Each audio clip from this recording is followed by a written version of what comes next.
আমার কথা শোনার জন্য আবারও আপনাদের ধন্যবাদ। ছাত্রলীগের সভাপতি সেক্রেটারি সাদ্দাম এবং ইনান হঠাৎ কোন গর্ত থেকে উদয় হলো?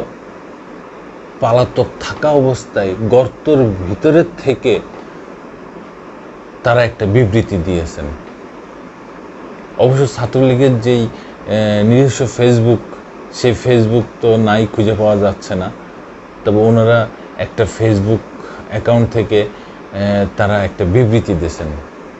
তাতে ছাত্রলীগের প্যাডে ছাত্রলীগ সেক্রেটারির সিগনেচার করা একটা বিবৃতি রয়েছে। সেই বিবৃতিতে বলা হয়েছে যে দেশে যেই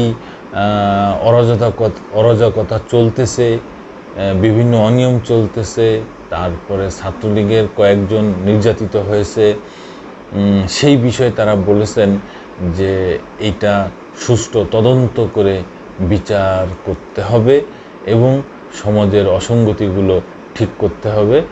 তারা এই কথাগুলো বলেছেন। আরও বলেছেন ছাত্রলীগের উপরে নির্যাতন হচ্ছে, সেটার বিষয়ে বলেছেন।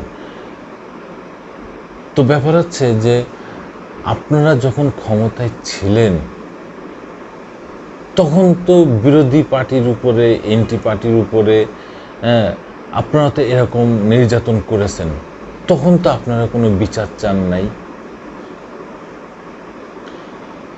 এই যে কোটা আন্দোলন হলো,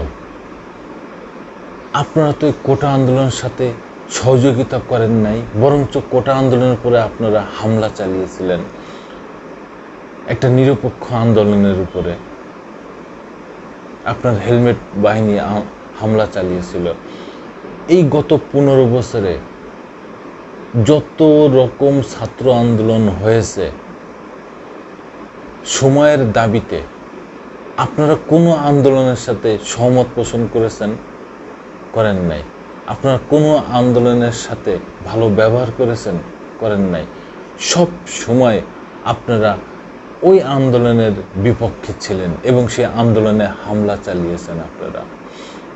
আপনারা তো ছাত্র, অথচ আপনাদের সহপাঠী তারা দেশের জন্যে, দশের জন্যে, জনগণের জন্যে তারা শাহবাগ মোড়ে আন্দোলন করেছে, আর আপনারা তাদের এন্ট্রি হয়ে তারা তাদের উল্টা হামলা চালিয়েছেন।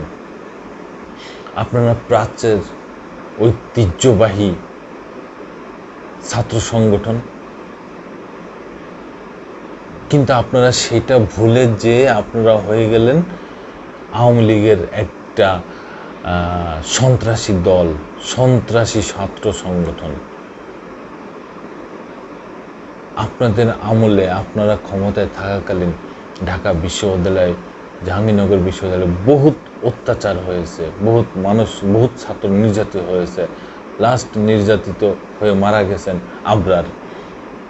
আপনারা সেখানেও সহমত পোষণ করেন নাই, সেখানেও আবরার এন্ট্রিতে যে আপনারা কথা বলেছেন এবং সেটারও আপনারা সঠিক তদন্ত করে বিচার করেন নাই। কিন্তু আজকে যখন 2024 সালের 5 আগস্ট যখন গণ অভ্যুত্থানের মাধ্যমে আপনাদের দল পদত্যাগ করল এবং আপনাদের রাষ্ট্রপ্রধান, আপনাদের দলীয় প্রধান যে দেশ ছেড়ে পালিয়ে গেল, তারপরে আপনারা সবাই আত্মগোপনে আছেন। কেউ দেশ ছেড়ে চলে গেছেন, কেউ দেশে আত্মগোপনে আছেন। আপনারাও কোথায় সভাপতি, সেক্রেটারি কোথায় পালিয়ে চলে গেছেন, কোথায় আত্মগোপনে আছেন? সেই আত্মগোপনের থেকে আপনাদের এখন মনে হচ্ছে যে দেশে খুব খারাপ অবস্থা হয়ে গেছে। সেই আত্মগোপনে থেকেই মনে হচ্ছে যে আপনার দলের, আপনার সংগঠনের লোকজনদের নির্যাতন করা হচ্ছে।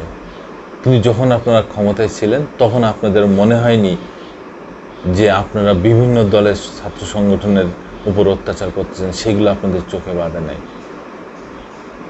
আপনারা ছাত্র সংগঠনের ছাত্রদের কি করবেন, কি মানে কি বলে, আপনাদের মানে এই ভাষায় প্রকাশ করা যায় না আপনাদের এই কর্মকাণ্ড।